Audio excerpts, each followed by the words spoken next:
করবো তোমাদের সাথে কাটোয়া ডাঁটার চচ্চড়ি। আমার কাছে যত রকম সবজি ছিল সবই কেটে ধুয়ে পরিষ্কার করে নিয়েছি। কড়াতে সর্ষের তেল গরম করে প্রথমে শক্ত যেগুলো আলু, কুমড়ো, গাজর নুন দিয়ে হালকা ভেজে নেব। ভাজা হয়ে গেলে তুলে নিয়ে ওই তেলের মধ্যে বেগুনটাকেও হালকা করেই ভেজে তুলে নেব।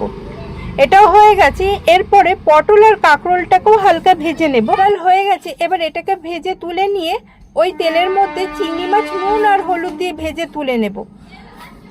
হয়ে গেছে, এবার তুলে নিয়ে কড়াতে তেল বাড়িয়ে পাঁচফোড়ন, শুকনো লঙ্কা, তেজপাতা ফোড়ন দিয়ে নাড়িয়ে চাড়িয়ে এবার যে সবজিগুলো ভাজিনি বরবটি, ঝিঙে, ডাঁটা, কাঁঠাল দানা ভালো করে তেলের সাথে মিশিয়ে নিয়ে আদা, কাঁচা লঙ্কা থেঁতো দিয়ে ধনে গুঁড়ো, জিরে গুঁড়ো, হলুদ, নুন সব মশলা দিয়ে 2 মিনিট ভালো করে কষিয়ে নিয়ে মশলার কাঁচা গন্ধ চলে গেলে ভাজা সবজি আর চিংড়ি মাছ দিয়ে আরও 5 থেকে 7 মিনিট ভেজে নিয়ে ভালো করে কষিয়ে জল দিয়ে দেবো। এবার ঢাকা দিয়ে দেবো। আরও 5-7 মিনিট পরে ঢাকা খুলে দেখো কত জল বেরিয়েছে। এবার পরিমাণ মতো চিনি আর ধনেপাতা দিয়ে ভালো করে মিশিয়ে আবার ঢাকা দিয়ে দেবো।